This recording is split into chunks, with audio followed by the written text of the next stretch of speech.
I have an awesome client named Katie, and she's using the Calmer Canine device for a dog that has some bad feelings about vests and other things and some body handling. So she's done an awesome job with a happy harness game. Yay! Awesome job, Katie. And she had this awesome idea, instead of retraining device, because we really need to start getting the Calmer Canine on board as soon as possible for June to help her. So she stitched on some Velcro, and it sticks beautifully because the Calmer Canine already attaches in that fashion. So she is crafty and awesome, and this video is for Katie and June. So Beefy's going to help us first with our happy harness game. And now Beefy isn't averse to harnesses, he loves them, but he has some serious feelings about things overhead. So we're going to present. Now, a lot of my clients use a go find and then throw the treat away as their marker. So Beefy.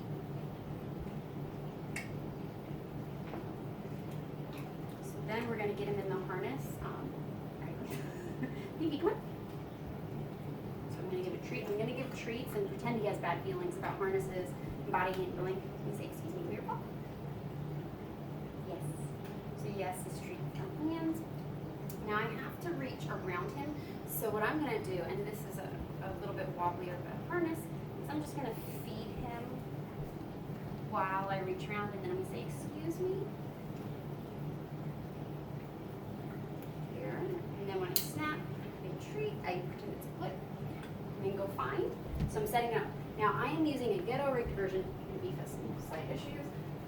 I'm using a ghetto rigged version of what Katie has. So she has something that is going to work much nicer than what I have, which is just some duct tape on a very hairy dog that's shedding. So first I want to be sure that whatever I do, I am not leaning into my dog. Beef's on board apparently. I just made a fresh batch of manners out of the dehydrator, so he's kind of game even for stuff he might not usually be. So we're going to pretend he's June and he's like, I'm not sure about these things. So I just present without moving it towards, so I don't want to do this and then click or anything, because I'm moving towards, I want him to be like, what's that? Well, that's good. Oh, Mom, I'm going to move into your space. I'm going to come towards that. So I'll just do this. If he looks at it, he's also played the look at that game and all these other things, so he's going to look and then now technically I should say find if I'm going to put food. So it'll be find, pause, and treat. Another thing my client's been working on has rocked recently. So I'm going to present it.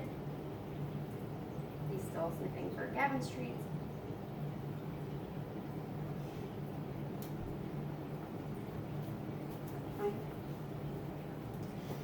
So then down we can come towards it. Right, ready.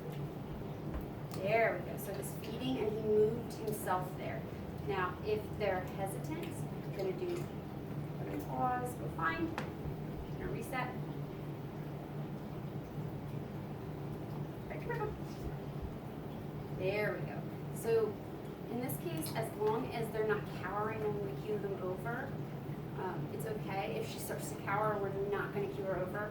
The main reason is Beef's going to go and default down somewhere else, just some of the other things we've been working on. So good. So we're going to cue him. The big thing is as long as he's moving towards me and he's getting a reward. And I'm not going to really move this much. So this needs to be in position where he can easily come into it based on his height. So June's a terrier, so she's going to be tinier, and the ring is going to be held lower, but it's going to be held stationary. I'm walking my elbow in and letting it connect that way and feeding as I do. Then I'm going to remove it.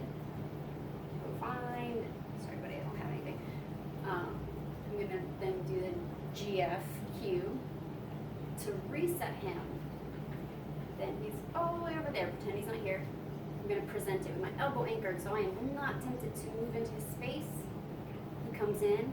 I can retreat, retreat, retreat, teach something. And as I do that,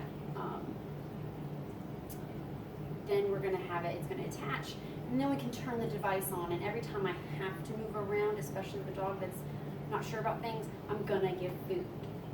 So hopefully that's helpful. with some improvised materials there.